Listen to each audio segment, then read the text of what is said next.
Ruby Wolf, take one. So my name is Emily McDonald. I am from Austin, Texas, and I'm a yoga instructor as well as a world traveler and a importer. I found this book that my mother gave me that she had. It's Yoga, Youth, and Reincarnation by Jess Stern.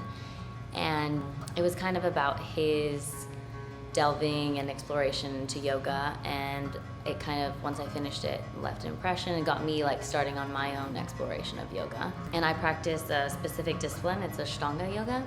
So in that discipline, you master a certain sequence of asanas or poses.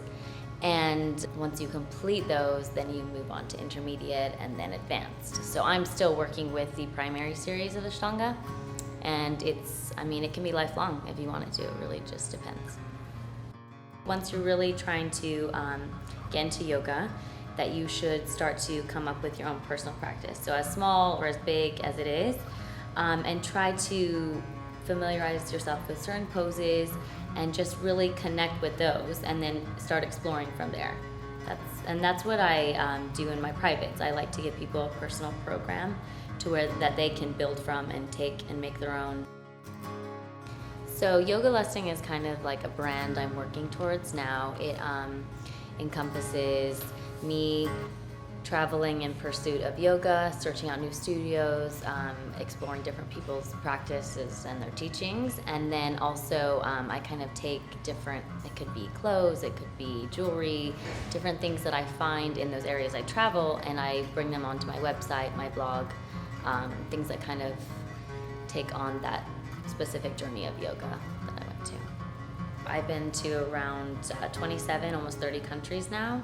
What inspires me about traveling the most are the challenges you face. You're constantly having some sort of mishap here or something new that changes there, and it helps you focus on your yoga practice for one, use all those things you've learned, and then it's challenging, it's fun. You're always trying to figure out where to go next, what to do. Last summer I went to Mysore, India, which is the capital of yoga. There I practiced in the Ashtanga Shala, the most famous Shala of Ashtanga.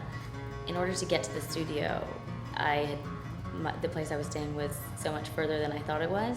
So I basically had to learn to ride a scooter like then and there so I could get to practice at 4 a.m. And since then, yeah, it was a challenge. Cows everywhere, families everywhere, but it's helped me move on to bigger and better things, like my motorcycle. Tips I have for travel might be always give yourself enough time for everything, and then always kind of have a plan B in your head, kind of like what you would do if something went wrong. But I like to think of that in a positive way, because sometimes it's like you manifest these things that happen because you're like worrying about it so hard. Also, it really helps to have like insider or the locals advice on everything. So gather the most local information, tips, opinions that you can. In 5 years, I see myself doing importing on a larger scale, distributing that maybe at cool festivals around the country, and maybe having a shop here or there with some of my products.